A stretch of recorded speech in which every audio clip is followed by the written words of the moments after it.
Poor black woman offers her body to a millionaire for $100,000, but ends up falling in love with him. Before we get into the story, comment below where in the world you are watching from today. The morning rush at the Corner Cup coffee shop was in full swing when Ethan Sterling walked in, his Italian leather shoes clicking against the wooden floor. At 35, he had everything money could buy. A penthouse overlooking Central Park, a collection of sports cars, and a tech company worth billions. But that morning, like every morning, his cold blue eyes held nothing but boredom. "The usual, Mr. Sterling?" asked one of the starstruck baristas, practically tripping over herself to serve him. But it wasn't her voice that caught his attention. From behind the counter came a clear, strong voice. "I'll handle this order, Jenny." Ethan looked up from his phone, and for the first time in years, something caught him off guard. The woman who stepped forward wasn't trying to impress him. In fact, she looked almost annoyed. Her name tag read, Patricia, and her dark skin glowed under the coffee shop lights. Her curly hair was pulled back in a neat bun, and her uniform was spotless, but clearly well worn. "What can I get you?" she asked, no trace of the usual fawning he was used to. "Double espresso, extra hot," he said, pulling out his platinum card. $4.50, she said, ignoring the black card. "Only $4.50? Last I checked, this place charged $5 for a double shot," he said with a smirk. "Senior discount," Patricia replied, her face completely serious. "You qualify, right? With that attitude, I assumed you were at least 65. The customers in line behind him snickered. Ethan felt his face grow hot, a sensation he hadn't experienced since grade school. "I'm 35, he said through gritted teeth. "Could have fooled me. The bitterness aged you." She took his card, ran it, and started making his drink without another word. Ethan stood there, shocked. Women didn't talk to him like this. They giggled, flirted, or tried to slip him their phone numbers. They certainly didn't compare him to a senior citizen. When she handed him his drink, he noticed her hands were rough from work, but her nails were neatly trimmed and clean. No fancy manicure, just practical care. "Have a nice day," she said, already turning to the next customer. "Wait," he said, pulling out a $100 bill. "Keep the change." Patricia looked at the money like it was garbage. "Tips are split between staff, and we don't accept bills over 20. House policy." She turned away, leaving him standing there with the $100 bill in his hand like an idiot. For the first time in years, Ethan left the coffee shop thinking about someone other than himself. Who was this woman who dared to dismiss him? He pulled out his phone and called his assistant. "Marcus, I need you to find out everything you can about a barista named Patricia at Corner Cup Coffee and get me Roberts on the phone. I want to buy that coffee shop." "Right away, Mr. Sterling," Marcus replied. "But sir, you have a board meeting in 10 minutes. Ethan hung up and took a sip of his coffee. It was perfect, better than any other coffee he'd had there before. The taste only irritated him more. That afternoon, Marcus brought him a file. Patricia Ward, who went by Trish to her friends, worked 2 jobs, the morning shift at the coffee shop and evening shifts at St. Mary's Hospital, where both her parents were patients. Her father had severe heart problems, and her mother was fighting cancer. The medical bills were piling up, and she was 3 months behind on rent. "She's about to be evicted," Marcus said, "and the hospital is threatening to discharge her father." Ethan looked at her photo in the file. Even in the grainy security camera image, her pride showed through. "How much would it take to solve all her problems?" he asked. "Around $100,000 would cover the medical bills and get her back on track with rent." Ethan smiled, but it wasn't a kind smile. "Perfect. Send a car for me tomorrow morning. I'll be going back to Corner Cup." That night, in his empty penthouse, Ethan couldn't stop thinking about Patricia Ward. He was used to people treating him like royalty, used to getting whatever he wanted. Her dismissal of his wealth, her sharp tongue, it was like a splinter in his mind he couldn't remove. He walked to his floor-to-ceiling windows and looked out at the glittering city. Tomorrow he would show Patricia Ward that everything and everyone had a price. He'd prove that her pride was just a facade, like everyone else's. But deep down, in a part of himself he rarely acknowledged, he hoped she would prove him wrong. The next morning he arrived at Corner Cup, just as Patricia's shift was starting. This time, he wasn't wearing his usual designer suit. Instead, he wore jeans and a simple black sweater. He wanted her to let her guard down, but when she saw him, her eyes narrowed. "Back for more senior citizen comments?" "Actually," he said, leaning on the counter, "I'm here to make you an offer." Patricia wiped down the counter, trying to ignore the way Ethan Sterling was looking at her. The coffee shop was almost empty now. That awkward time between the morning rush and lunch hour. I know about your parents, he said quietly. About the hospital bills. Her hand froze on the counter. You had no right to look into my life. I have every right. I own this building now. As of this morning, I own this entire coffee shop. He pulled out an envelope. And I'm willing to help you. Patricia's face turned hard as stone. I don't want your help. $100,000, he said, sliding the envelope toward her. That would cover all your parents' medical bills, wouldn't it? Get you caught up on rent. Maybe even let you take a break from working 2 jobs. What's the catch? She asked, not touching the envelope. Ethan leaned closer. Have dinner with me. Just one night. Patricia's hand shot out and slapped him hard across the face. The sound echoed through the quiet coffee shop. I am not for sale, she said, her voice shaking with anger. Everyone has a price, Ethan said, touching his cheek where a red mark was forming. You just haven't been desperate enough to find yours yet. Get out, she said. I don't care if you own this place. Get out before I call the police. Ethan left the envelope on the counter. Keep it. Think about it. Your father's being discharged tomorrow, isn't he? Where will he go? And your mother's cancer treatments. They're not cheap. He walked out, leaving Patricia staring at the envelope like it was a snake ready to bite. That night at St. Mary's Hospital, Patricia sat between her parents' beds. Her father, James, was sleeping fitfully. The machines keeping him alive beeped steadily. In the next bed, her mother, Sarah, was awake, looking more fragile than ever. Baby, you look tired, her mother said softly. You're working too hard. Patricia took her mother's thin hand. I'm fine, Mama. You just focus on getting better. Mrs. Ward? A nurse appeared in the doorway. Can I speak with you, Patricia? In the hallway, the nurse looked uncomfortable. I'm sorry, but without payment, we can't keep your father here. The discharge papers are being processed for tomorrow morning. Patricia felt like she couldn't breathe. Please, just a few more days. I get paid on Friday. I'm sorry, it's out of my hands.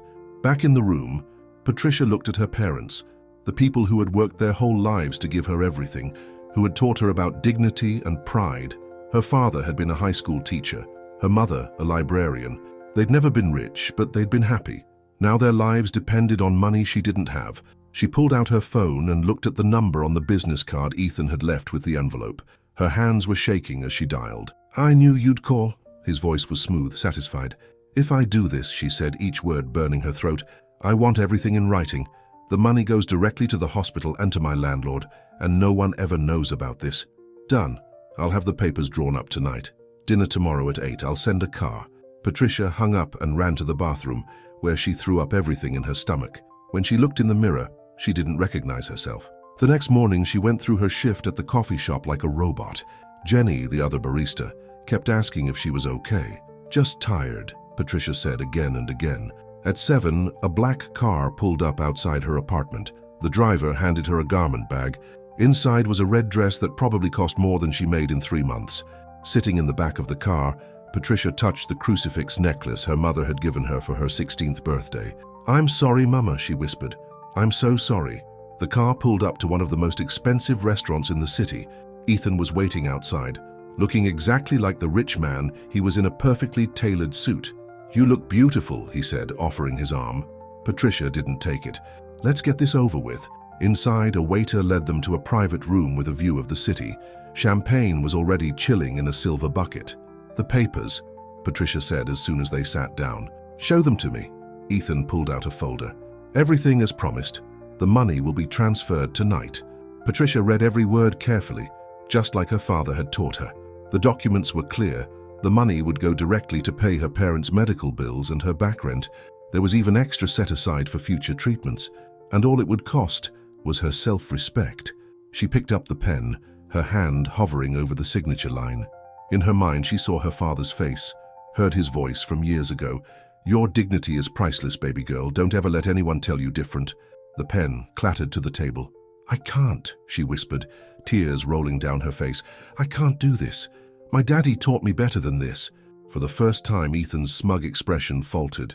He looked at Patricia, really looked at her, and saw not just a beautiful woman, but a daughter trying desperately to save her parents while holding on to the values they had taught her.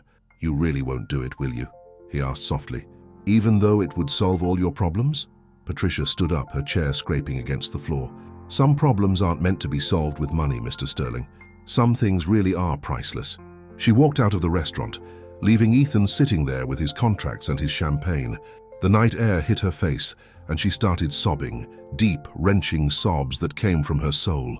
She had no idea how she was going to save her parents now, but at least she could still look them in the eye. Ethan couldn't sleep that night. He paced his penthouse, still wearing his expensive suit from dinner, Patricia's words echoing in his mind. Some things really are priceless. For the first time in his life, throwing money at a problem hadn't worked. He walked to his bar and poured himself a drink, but didn't take a sip. Instead, he stared at his reflection in the window. "What kind of man have I become?" he whispered to himself. The next morning, he went to St. Mary's Hospital. Not to the main entrance, but to the service door, where he knew Patricia would be arriving for her evening shift. He waited in his car, watching as she walked up, her shoulders slumped with exhaustion. Before she could enter the building, he got out. "Patricia, wait." She turned, and the look of disgust on her face hit him like a physical blow. "Leave me alone, Mr. Sterling. Haven't you done enough?" "I'm sorry," he said, the words feeling strange in his mouth. He couldn't remember the last time he'd apologized to anyone. "What I did was wrong. Let me help. No strings attached." "I don't believe you," she said, turning away. "Please," he said, reaching for her arm. "Your father. Don't you dare talk about my father." She yanked her arm away. "You know what? You were right about one thing. I am desperate, but I'd rather watch everything fall apart than take help from someone like you." She went inside, leaving him standing there in the parking lot. But this time, her rejection didn't make him angry. It made him ashamed. Inside the hospital, Patricia tried to focus on her work, but her hands were shaking. She had just finished cleaning a room when her supervisor called her into the office. "Patricia, there's been a development with your parents' bills," the supervisor said. "They've been paid." Patricia felt her knees go weak. "What? How?" "Anonymous donor. Everything's been covered. Past bills, future treatments, even a private room for both of them." Patricia knew immediately who was behind it. She ran to her parents' room, where she found them being moved to a spacious private suite. Her father was awake, looking better than he had in weeks. "Baby girl," he said, reaching for her hand. "Did you see this room? They say we can stay as long as we need." Patricia felt tears in her eyes. "Daddy, I need to tell you something." She told them everything. About Ethan's offer, about almost taking it, about walking away. By the end, her mother was crying and her father's face was dark with anger. "You did the right thing, baby," her father said. "But this man, he has no right to play games with our lives." "James," her mother said softly, "maybe he's trying to make amends." Patricia left her parents arguing about it and went back to work. But everywhere she turned in the hospital, she saw signs of change. New equipment had appeared overnight. The children's ward had new toys. The waiting room had comfortable new chairs. A week passed. Patricia kept working both jobs even though she didn't need to anymore. She didn't trust Ethan's generosity to last. Then one morning, she arrived at Corner Cup to find him mopping the floor. "What are you doing?" she asked, stopping in the doorway. He looked up, his designer clothes replaced by jeans and a simple t-shirt. "Learning how to work," he said. "I've never actually done it before." "Is this some kind of joke?" "No joke." He leaned on the mop. "I've been thinking about what you said, about some things being priceless. I've spent my whole life thinking I could buy anything I wanted, but you showed me I was wrong." Patricia crossed her arms. "So what? You think mopping floors will make up for trying to buy me?" "No," he said quietly. "Nothing makes up for that, but I have to start somewhere." He went back to mopping. "By the way, I signed the coffee shop over to the employees yesterday. It's worker-owned now." "Congratulations, you're part owner." Patricia stared at him. "Why are you doing this?"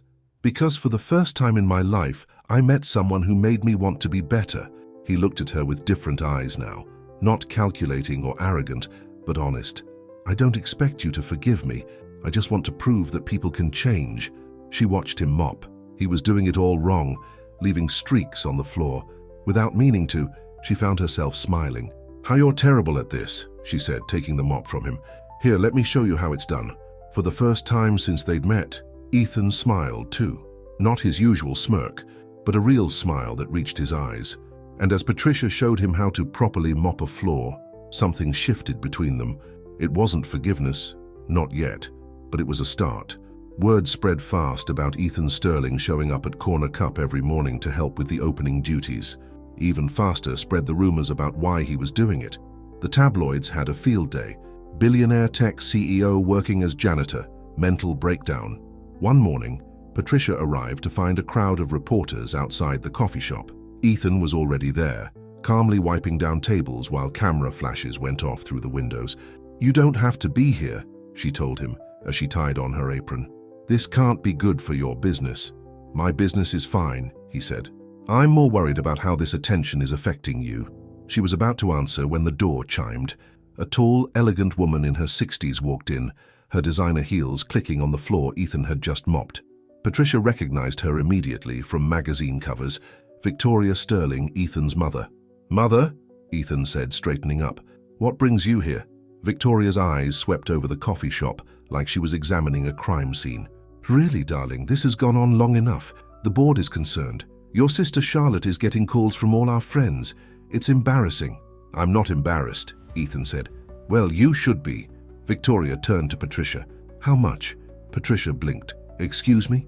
How much to make you go away? Name your price." "Everyone has one." Ethan stepped between them. "Mother, stop. Don't be naive, Ethan. I've seen this 100 times. These women always want the same thing, money. So let's cut to the chase." She pulled out her checkbook. $1 million to disappear from my son's life. That's more than generous." Patricia felt like she'd been slapped. "Mrs. Sterling, I don't want your money." $2 million then." "Mother!" Ethan's voice was sharp. "Get out, now!" Victoria's perfectly made-up face hardened. "You're making a mistake, Ethan. This person, she's beneath you. Think of our family name." "I am thinking of it," Ethan said. "And I'm ashamed of it for the first time in my life." After Victoria stormed out, the coffee shop was silent except for the whir of the espresso machine. Patricia's hands were shaking as she tried to make drinks for the growing line of customers, all pretending they hadn't just witnessed the scene. "I'm sorry," Ethan said, coming behind the counter to help her. "I should have known she'd do something like this." "Is that what you really think of me?" Patricia asked quietly. "That I'm beneath you?" "No," he said firmly. "If anything, I'm trying to rise to your level." Later that day, Patricia went to visit her parents at the hospital. Her father was sitting up in bed, reading the newspaper. The front page had a photo of Ethan mopping the coffee shop floor. "Baby girl," her father said, "we need to talk about this man." Patricia sat down heavily. "Daddy, it's not what you think, isn't it? First he tries to buy you like property. Then he pays our medical bills without asking. Now he's following you around like a lost puppy. What's his game?" "I don't think it is a game anymore," Patricia said softly. "I think he's really trying to change." Her father folded the newspaper. "Men like him don't change, Patricia. They just find new ways to get what they want." "James," her mother called from the next bed, "maybe we should give him a chance. Look what he's done for the hospital." "That's what worries me," her father said. "He's trying to buy his way into our lives. And Patricia, I raised you better than to fall for a man's money." "This isn't about money anymore," Patricia said, surprising herself with how certain she felt. "You should see him, Daddy.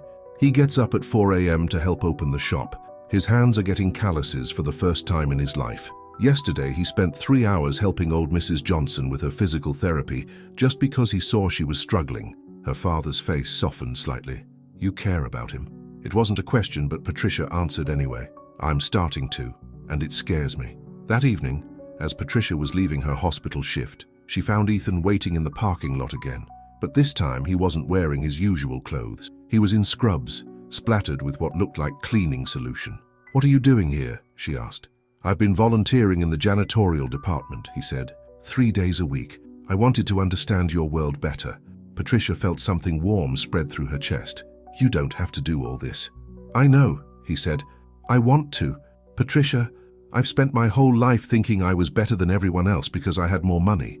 But working here, seeing what you and others do every day, it's opened my eyes. These people have more dignity in their little finger than I had in my whole body." He stepped closer, and for the first time, Patricia didn't back away. "I know I can never undo what I did," he continued, "but I'm trying to become someone worthy of knowing you, not because I want to buy you or impress you, but because you make me want to be better." Before Patricia could respond, her phone buzzed. It was a text from Jenny at the coffee shop. "Turn on the news now." Patricia pulled out her phone and opened a news app. Her heart dropped as she read the headline. "Sterling Family Scandal. Tech CEO's dark obsession with coffee shop worker exposed." The article had everything: his original offer, the hospital bills, even private details about her parents. And at the bottom was a quote from Victoria Sterling. This woman has been trying to trap my son from the beginning. She's nothing but a gold digger with a sob story. Patricia looked up at Ethan, her eyes filling with tears. Your mother did this. I'll fix it, he said quickly. I'll make a statement, No, Patricia cut him off. You can't fix everything with power and money anymore, Ethan. Some things just break. She turned and walked away, leaving him standing in the parking lot as reporters began to arrive, their cameras flashing in the growing darkness. The next few days were a nightmare. Reporters camped outside Corner Cup, the hospital, and Patricia's apartment building. Every time she turned on the TV, there was another expert analyzing her relationship with Ethan. She's clearly after his money, one commentator said. He's having a midlife crisis, said another. Sources say she tried to blackmail him, claimed a third. Patricia stopped watching the news. She took time off from the coffee shop, but she refused to quit her hospital job. Her patients needed her, and the work helped keep her mind off the chaos her life had become. One evening, as she was changing the sheets in room 304, she heard a familiar voice from the hallway. What do you mean you're selling your shares?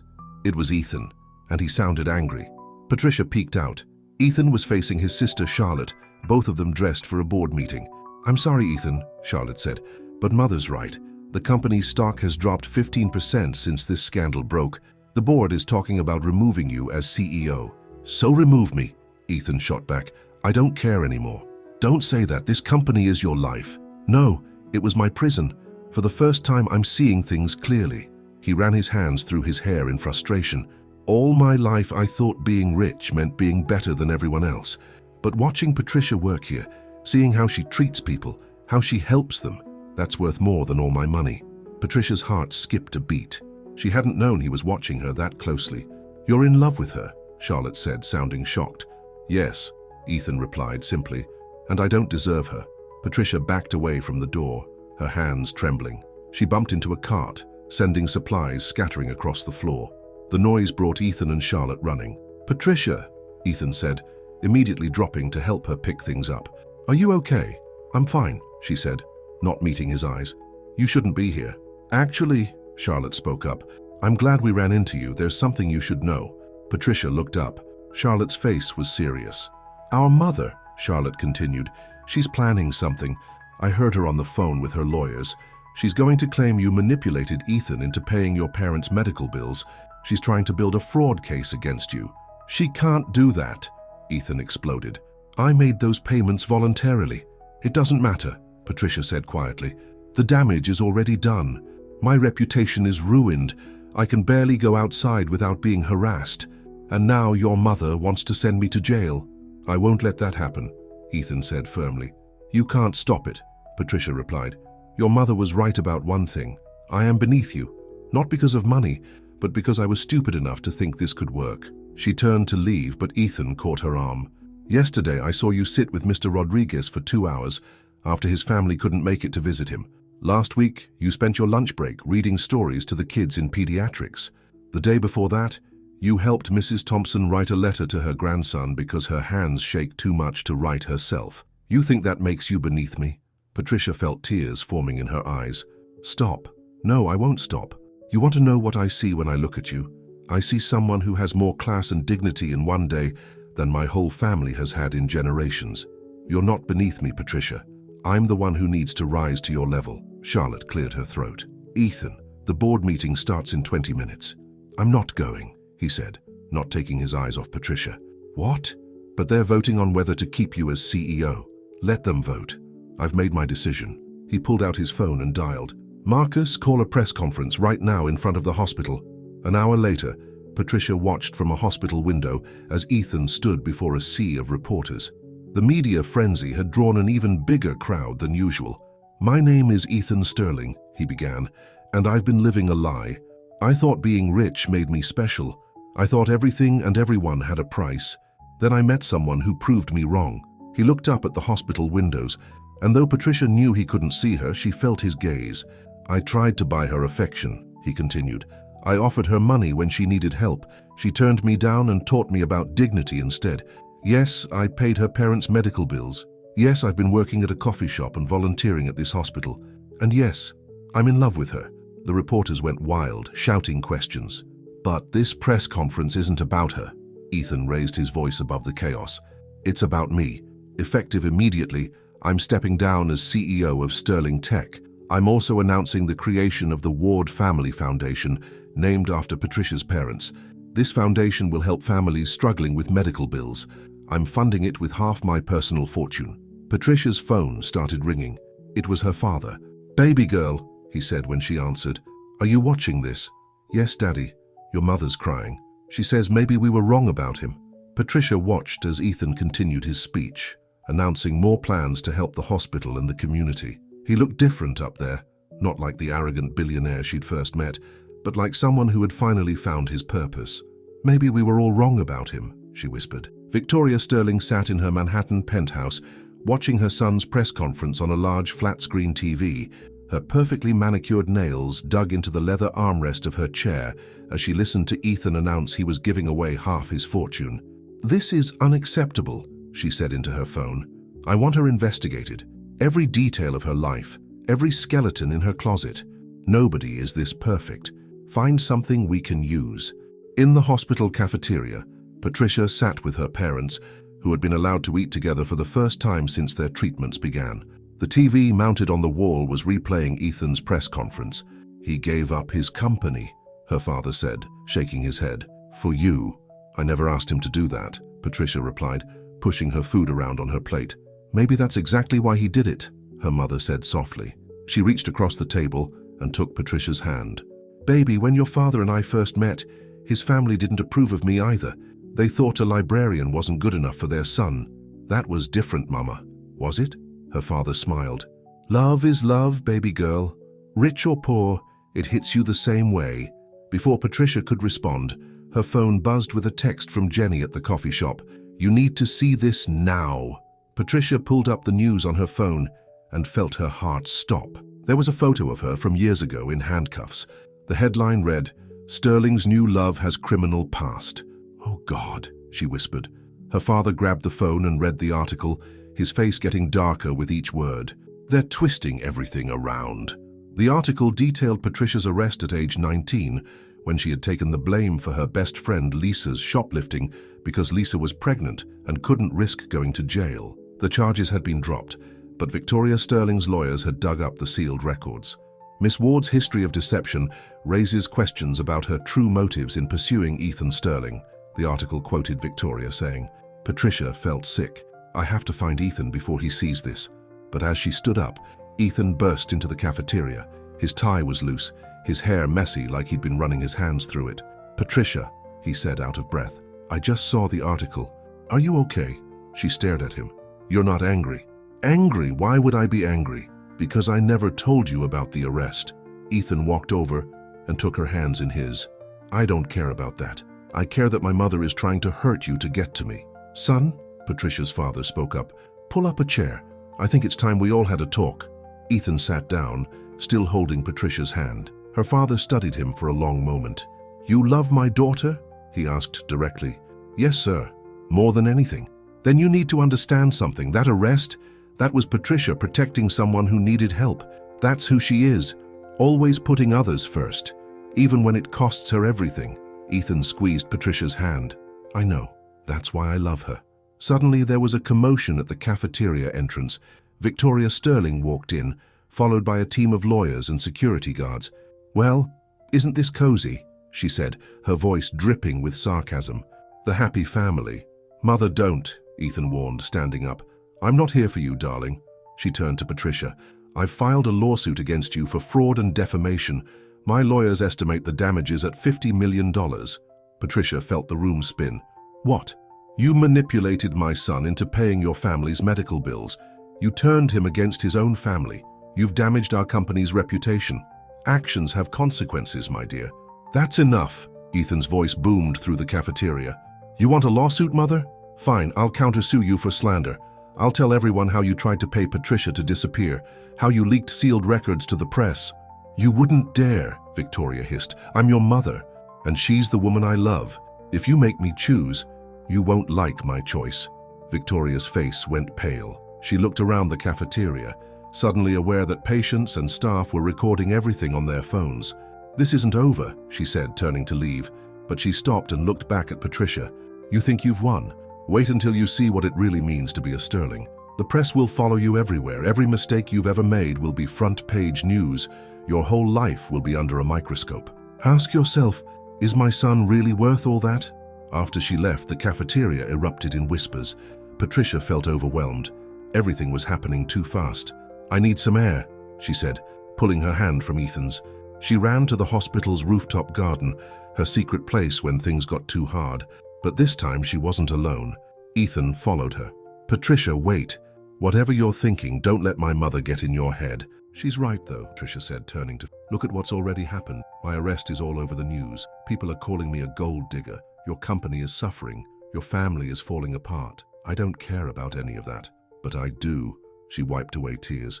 I was raised to stand on my own 2 feet, to never let anyone fight my battles for me.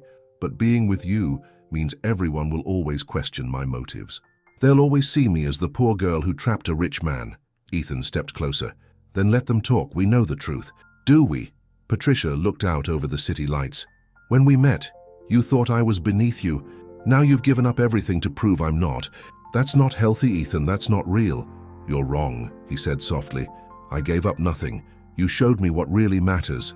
Money, power, status. It's all meaningless without love. He reached for her, but she stepped back. I need time, she whispered. Please, just give me time to think. Ethan looked like he wanted to argue, but instead he nodded. I'll wait, however long you need. But Patricia, he took something from his pocket, a simple paper coffee cup sleeve from Corner Cup. This is where we met, where you first showed me what real dignity looks like. Whatever you decide, know that you've changed my life forever. He left her there on the rooftop, holding the coffee sleeve and wondering if love was enough to bridge the gap between their worlds. A week passed. Patricia threw herself into her work, picking up extra shifts at the hospital to avoid thinking about Ethan. He kept his promise and gave her space, though she sometimes found fresh flowers in her parents' room with no card. One quiet afternoon, she was organizing the hospital's old records room, a task nobody else wanted, when she found something strange. A file from 30 years ago had fallen behind a cabinet. The name on it caught her eye, Victoria Winters. Patricia knew that had been Victoria Sterling's maiden name. She shouldn't look. It wasn't right. But after everything Victoria had done to her, she opened the file. What she read made her sink to the floor in shock. It can't be, she whispered. The file showed that 30 years ago, Victoria Winters had been a nurse's aide at St. Mary's Hospital. She had fallen in love with a wealthy patient, Robert Sterling, Ethan's father. But the most shocking part was a letter of recommendation from her supervisor, praising Miss Winters' dedication to caring for Mr. Sterling during his recovery. Victoria Sterling, the woman who looked down on everyone, had once been just like Patricia. Looking for something? Patricia jumped. Charlotte Sterling stood in the doorway looking at the file in Patricia's hands. Charlotte, I'm sorry, I shouldn't have... You found out Mother's secret. Charlotte came in and closed the door. That's why she hates you so much, you know. You remind her of who she used to be. Does Ethan know? Charlotte shook her head. Mother buried her past when she married Father, changed her accent, her clothes, even the color of her hair. She turned herself into the perfect society wife. The only ones who know are me and her lawyers. Why are you telling me this? Because I'm tired of the lies. Charlotte sat down next to Patricia. Mother's lawsuit isn't really about you. It's about her fear that everyone will discover her humble beginnings. That's why she's fighting so hard to keep you away from Ethan. Just then, Patricia's phone rang. It was her mother, and she sounded scared. Baby, you need to come quick. Your father... Patricia ran to her father's room, still clutching Victoria's file. She found her mother crying and her father's bed empty. Where is he? Emergency surgery, her mother sobbed. His heart. They say he might not make it this time. The next hours were a blur. Patricia and her mother sat in the waiting room, holding hands and praying. Around midnight, the doctor came out looking grave. He needs a specialized procedure, the doctor explained, but it's experimental. Insurance won't cover it. How much? Patricia asked. $300,000. Patricia felt her world spinning. Even with her coffee shop ownership and hospital salary, she could never afford that. I'll pay for it. Everyone turned. Victoria Sterling stood there, still elegant in her designer suit despite the late hour. Mrs. Sterling? Patricia stood up. Why would you? Because 30 years ago I was you, Victoria said quietly. She looked different somehow, older, more human. I was poor, working 2 jobs, and in love with a man everyone said was out of my reach. She walked closer, her heels clicking on the hospital floor. "I saw you found my file. That's why I came. I've spent so long trying to forget that girl I used to be. The girl who fell in love with a patient, who dared to dream above her station." "What happened?" Patricia asked softly. "I got my fairy tale ending, but the price—" Victoria's perfectly composed face cracked slightly. "The price was losing myself. Every day I had to prove I belonged in Robert's world. Every party, every charity event, every board meeting, I had to be perfect. Eventually, I became this person who looks down on anyone who reminds me of who I used to be." She turned to Patricia's mother. "I'll pay for the surgery.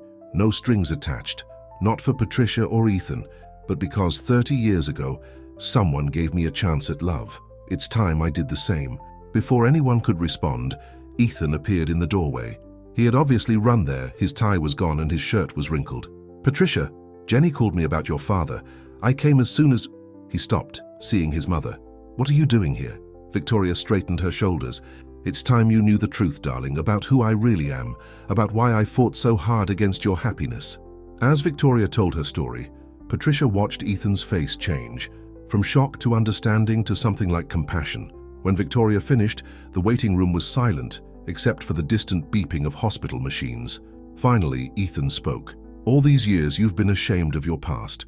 Mother, your story doesn't make me think less of you. It makes me proud." Victoria's careful makeup couldn't hide her tears. "I was wrong about so many things, about Patricia, about love, about what really matters." Just then, the doctor returned. "Mr. Ward is out of surgery. The next 24 hours will be critical, but he's stable." Patricia's mother burst into tears of relief. Victoria reached out and took her hand. "Come," Victoria said. "I'll show you where to get decent coffee in this place. Heaven knows I spent enough nights here myself once upon a time." As the two older women walked away, Ethan turned to Patricia. "I know you asked for time, but I need to say something. Ethan, I love you, not because you're perfect, but because you're real. You're the most real thing in my world." He took her hands in his. "Whatever happens with my mother, with the company, with anything, none of it matters if I don't have you." Patricia looked at their joined hands, his now calloused from work, hers strong from years of caring for others. "Your mother was right about one thing," she said softly. "Love does cost something, but maybe the price isn't losing yourself. Maybe it's finding out who you really are." She leaned forward and for the first time kissed him. In the quiet hospital waiting room, with her father fighting for his life and his mother finally facing her past, Patricia and Ethan found their truth. Sometimes love doesn't bridge the gap between two worlds. Sometimes it creates a whole new world instead. The morning newspaper's headline read, "Sterling family scandal deepens. Victoria Sterling's humble origins revealed." Someone had leaked Victoria's past to the press. "It wasn't me," Patricia said, sitting with Ethan in his office. He'd moved out of the Sterling Tech building and into a small space above Corner Cup. "I would never—" "I know," Ethan said, reading the article. "This has my cousin Richard's fingerprints all over it. He's trying to take control of the company while everything's in chaos." Patricia picked up her coffee cup. They still used Corner Cup mugs, even in the office. "Will this hurt your mother?" "Actually," Charlotte said, walking in without knocking, "it might save us all. The company's stock is up 15% since the story broke. People love the rags to riches angle. Mother's trending on social media as an inspiration. Victoria herself was handling things differently than anyone expected. Instead of hiding, she'd gone to visit Patricia's father in the hospital. The two families had watched in amazement as the elegant Mrs. Sterling sat for hours, sharing stories about her days as a nurse's aide. But not everyone was celebrating this newfound peace. Richard Sterling, Ethan's cousin and the company's chief financial officer, called an emergency board meeting. His face was red with anger as he paced the conference room. "This is a disgrace," he shouted. "First Ethan throws away his position for some cleaning lady. Then we find out Aunt Victoria was one herself. The Sterling name used to mean something." "It still does," Ethan said calmly. "It means we value people for who they are, not what they own." "You naive fool," Richard sneered. "While you've been playing poor little rich boy, I've been digging, and I found something very interesting about your girlfriend's friend Lisa, the one she got arrested protecting all those years ago." Patricia, who had been quietly observing from a chair in the corner, felt her heart stop. Richard pulled out a file. "Seems Lisa didn't just shoplift that one time. She had a whole scheme going. And guess who helped her move the stolen merchandise?" "That's a lie," Patricia said, standing up. "Lisa was pregnant and desperate. It was one time." Really? Richard tossed photos across the table. Then explain these. The photos showed a young Patricia carrying boxes into a warehouse. More photos showed Lisa selling clothes with security tags still attached. I didn't know, Patricia whispered. Lisa told me those boxes were donations for a women's shelter. Save it, Richard said. I've already sent copies to the police. They're reopening the case. Conspiracy, organized retail theft, those are felony charges. You can't do this. Ethan stood so quickly his chair fell over. I already did. Face it, cousin. Your little romance is over. Patricia's going to jail and you're going to lose everything you have left trying to save her. Ethan grabbed Richard's collar. I'll destroy you. Ethan, stop. Patricia pulled him back. This is what he wants. More scandal, more chaos. Victoria, who had been silently watching, suddenly spoke up. Richard, dear, you forgot something. What's that, Aunt Victoria? I wasn't just any nurse's aide. I worked in the hospital's records room, and I remember a certain nephew who came to me 20 years ago, begging me to make his DUI records disappear. She smiled coldly. I wonder what the board would think about that, or about the gambling debts you've been paying with company money. Richard's face went white. You're bluffing. Try me. Victoria stood, every inch the society queen, despite the revelations about her past. I may have started at the bottom, but I learned every dirty secret in this family on my way to the top. Don't test me, Richard. Richard stormed out, but everyone knew this wasn't over. He had too much to lose to give up now. Later that night, Patricia sat with Lisa in a small diner. Her old friend looked tired, her once bright eyes now dull with guilt. I'm so sorry, Patricia, Lisa cried. I never meant for you to get caught up in all this. I was desperate back then. My baby was coming, and I had nothing. Why didn't you tell me the truth? Because you were the only good thing in my life. The only person who ever helped me without wanting something in return. Lisa wiped her eyes. And now look what I've done to you. Patricia reached across the table and took her friend's hand. We'll figure this out, but I need you to tell me everything. No more secrets. As Lisa talked, Patricia felt her world shifting again. The scheme had been bigger than she'd imagined. More people were involved, including some who were now powerful figures in the city. When she got back to the hospital to check on her father, she found Ethan waiting. I heard everything, he said. Lisa called me after you left the diner. We have proof that Richard was involved in the stolen merchandise scheme. He was laundering money through it. What? That's why he's so desperate to stop us. If this comes out, he's finished. Patricia felt overwhelmed. Ethan, I'm scared. Your cousin is right. I could go to jail. Maybe it would be better if we just ended things now before... Ethan put his finger on her lips. Stop. Remember what you told me when we first met? About dignity. About standing up for what's right. He took her face in his hands. Now it's my turn to stand up for you. But the risk is worth it. You taught me that some things are priceless, Patricia. Love, truth, justice. Those are worth fighting for. From her father's hospital room came the sound of laughter. Victoria was there again, sharing more stories about her past with Patricia's parents. The sight of their families together, healing old wounds and building new bonds, made Patricia's eyes fill with tears. When did you get so wise? She asked Ethan. I learned from the best. He smiled. Now let's go take down my cousin and prove your innocence. Together, Patricia looked at their reflection in the hospital window, the cleaning lady and the billionaire, both changed by love, both ready to fight for what mattered most. Together, she agreed, taking his hand, but neither of them saw Richard watching from the shadows, his phone pressed to his ear. Yes, he whispered to someone. Move forward with the plan. By this time tomorrow, the Sterling family will never be the same. The next morning, everything fell apart. Richard's plan hit like a hurricane, attacking from all sides at once. First, Child Protective Services showed up at Lisa's house, threatening to take her teenage son based on anonymous reports about her criminal past. Then the hospital board called an emergency meeting about irregularities in Patricia's parents' medical care. Finally, the police arrived at Corner Cup with a warrant to search for stolen merchandise. He's trying to destroy everything we care about, Patricia said, watching the police tear apart the coffee shop. Her employees huddled together, scared and confused. Ethan paced the sidewalk outside, making calls. My lawyers are working on it, but Richard's thought this through. He's using his connections in the city to... He stopped as a black SUV screeched to a halt in front of them. Charlotte jumped out, her face pale. Ethan, it's Mother! Richard's called another board meeting. He has proof that she falsified hospital records years ago to hide his DUI. He's threatening to have her arrested for fraud. Victoria herself arrived minutes later, her usual perfect composure cracking. He's taken everything, she said, sinking into a chair. All my careful plans, all my secrets. He's using them against me, against all of us. Patricia looked around at these people who had become her family. Lisa crying about her son, her parents facing losing their medical care, Victoria facing arrest, Ethan about to lose his company, all because she'd entered their lives. This has to stop, she said quietly. Everyone turned to look at her.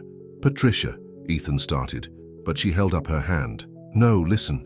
Richard's doing all this because of me, because I represent everything he hates. Poor people getting close to his precious family name. She took a deep breath. So, I'll make it easy. I'll confess to the theft charges. Absolutely not, Ethan and Victoria said at the same time. Think about it, Patricia continued. If I confess, take full blame, then Lisa keeps her son. The hospital board has no reason to question my parents' care, and Richard loses his leverage over the family. And you go to jail, Ethan said, his voice breaking. No, there has to be another way. Jenny, who had been quietly listening, suddenly spoke up. Maybe there is. Everyone turned to look at her. The night manager at my old job at the mall, he used to talk about Richard Sterling, about how he'd come in late at night, meeting with people in the loading dock. The loading dock? Lisa's eyes went wide. That's where we used to drop off the boxes. Victoria straightened in her chair, her old fire returning. Of course, Richard wasn't just helping launder the money, he was running the whole operation, using his position at Sterling Tech to hide the profits. But we can't prove it, Charlotte said. He's too careful. Maybe we can, Jenny said. She pulled out her phone. My ex-boyfriend worked security. He used to complain about having to turn off certain cameras on specific nights. I bet he kept records. For the next hour, they worked furiously. Jenny called her ex. Lisa contacted other people from the old days who might talk. Victoria used her society connections to pressure the hospital board. Charlotte dug through years of company financial records. Then Ethan got a text that made him smile for the first time all day. What is it? Patricia asked. Remember Marcus, my old assistant? He just sent me something interesting. Seems he's been keeping his own records of Richard's activities, meeting times, phone calls, money transfers, everything. Why would he do that? Because I always treated him like a human being, and Richard didn't. Just then, Patricia's father called from the hospital. Baby girl, you need to see something on the news. Right now. They turned on the TV in the coffee shop. Richard was giving a press conference in front of Sterling Tech. It's with great sadness that I must expose the criminal elements that have infiltrated our family, he was saying. Patricia Ward is not the innocent victim she pretends to be. She's part of a criminal organization that... The feed suddenly cut off. When it came back on, there was a different press conference happening at the mall loading dock. The city's district attorney was speaking. Following an anonymous tip and substantial evidence, we are announcing multiple indictments in a decade-long money laundering and theft operation. Among those indicted is Richard Sterling, CFO of Sterling Tech, who appears to have been the mastermind. The coffee shop erupted in cheers. Lisa hugged Patricia, sobbing with relief. Charlotte and Victoria held each other, years of tension melting away. But Patricia was looking at Ethan. Anonymous tip? He shrugged. Marcus had a lot of evidence. Turns out treating people with respect pays off. It's not over, Victoria warned. Richard won't go down without a fight. As if on cue, the TV showed new footage. Richard was leaving Sterling Tech, pushing past reporters, his face twisted with rage. He's coming here, Charlotte said. Look at his face. He knows we did this. Patricia looked around the coffee shop, at her employees, at Lisa and her son, at Victoria and Charlotte, at her parents watching on FaceTime from the hospital, at Ethan, who had given up everything to stand beside her. Let him come, she said. We're done hiding, done being afraid. Ethan took her hand. Together? She squeezed his hand. Together. They could hear police sirens in the distance, getting closer. Richard's car screeched around the corner. The storm was about to break. Richard Sterling burst through the coffee shop doors like a man possessed. His expensive suit was wrinkled, his carefully styled hair a mess. You! He pointed at Patricia. You did this. You and your gold-digging schemes destroyed everything. It's over, Richard, Ethan said, stepping in front of Patricia. The police are on their way. Over? Richard laughed, but there was no humor in it. You think I worked 20 years to let some cleaning lady and her charity case family ruin me? He pulled out a gun. Victoria gasped. Richard, think about what you're doing. Oh, I'm thinking clearly for the first time, he said, waving the gun between them. You're all so proud of your moral high ground. Your true love conquers all story. Let's see how that holds up when... Drop the gun, Mr. Sterling. Everyone turned. Patricia's father stood in the doorway, supported by her mother. Despite his weakness, his voice was strong and steady. Sir, please go back to the hospital, Patricia begged. No, baby girl. I've spent enough time lying in that bed while you fight our battles. He took a shaky step forward. Young man, I taught high school for 30 years. I've seen that look in your eyes before. The look of someone who thinks they're better than everyone else, who thinks money makes them special. Shut up. Richard's hand shook. You don't know anything about me. I know you're scared, Patricia's father continued. Scared that without your money and your family name, you're nothing. Just like you thought I was nothing. Like you thought my daughter was nothing. Daddy, please. Patricia tried to move toward him, but Ethan held her back. But let me tell you something, her father went on. My daughter taught me that real worth isn't in a bank account. It's in how you treat people, in the lives you touch, in the love you share. During this speech, Victoria had been slowly moving closer to Richard. Now she reached out and touched his arm. He's right, she said softly. I spent years ashamed of who I was, trying to prove I belonged in this world of wealth and power. But Patricia showed me that I had it backwards. It's not about belonging in their world. It's about creating our own. A world where what matters isn't what you own, Charlotte added, but who you are. Richard's hand trembled harder. You're all fools. Love doesn't pay the bills. Love doesn't give you power. No, Patricia said, but it gives you something better. It gives you family. She looked around the coffee shop. Her employees stood together, supporting each other. Lisa held her son close. Her parents leaned on each other, tired but unbowed. Victoria and Charlotte, no longer bound by pretense, and Ethan, who had given up everything only to gain something more precious. That's what you never understood, Richard, Ethan said. The price of love isn't what you lose, it's what you gain. Police sirens wailed outside. Red and blue lights flashed through the windows. It's your choice, Patricia said gently. Keep fighting alone, or learn to be part of something bigger than yourself. For a moment, no one moved. Then, slowly, Richard lowered the gun. As the police led him away, he looked back at them. I don't understand, he said, sounding lost. How did you all choose love over money, over power? Because, Victoria said, some things really are priceless. The next few weeks were a whirlwind. Richard's arrest made headlines, but so did the story of how a diverse group of people came together to expose his crimes. Sterling Tech's board, impressed by how Ethan and Charlotte handled the crisis, asked them to return as co-CEOs. Patricia's parents continued to improve. The hospital, touched by their story, offered Patricia a position developing a new patient support program. The coffee shop thrived, now famous as the place where love conquered greed. One quiet morning, before the coffee shop opened, Patricia found Ethan mopping the floor, properly this time. You don't have to do that anymore, she said. You're a CEO again. I want to, he replied. It reminds me of when I first started to change, to see what really matters. Patricia picked up another mop and worked beside him. Your mother visited my parents again yesterday. They played cards for hours. She's different now, Ethan said. Happier, free to be herself. They worked in comfortable silence until the floor gleamed. Then Ethan took both mops and set them aside. I've been thinking, he said, taking Patricia's hands in his, about what we learned through all this, about the true price of love. And what is it? She asked softly. Courage. The courage to be yourself, to trust someone else with your heart, to fight for what matters. He got down on one knee. Patricia Ward, you taught me that love isn't a transaction, it's a gift. Will you give me the gift of being my wife? The ring he held out wasn't flashy or expensive. It was his grandmother's. Victoria had given it to him, saying it was from her nursing days, before wealth and status took over her life. Patricia looked at the simple ring, then at the man she loved, a man who had learned to see beyond money to what truly mattered. Yes, she whispered, 1,000 times yes. The morning sun streamed through the coffee shop windows as they kissed. Outside, the city was waking up. Their families would soon arrive for the daily breakfast gathering that had become their tradition. Life wasn't perfect, but it was real. In the end, love had cost them many things: pride, pretense, fear. But what they gained was beyond price: understanding, acceptance, family, and a truth that would guide them forever. Sometimes the greatest wealth isn't what you have, but who you become when you dare to love.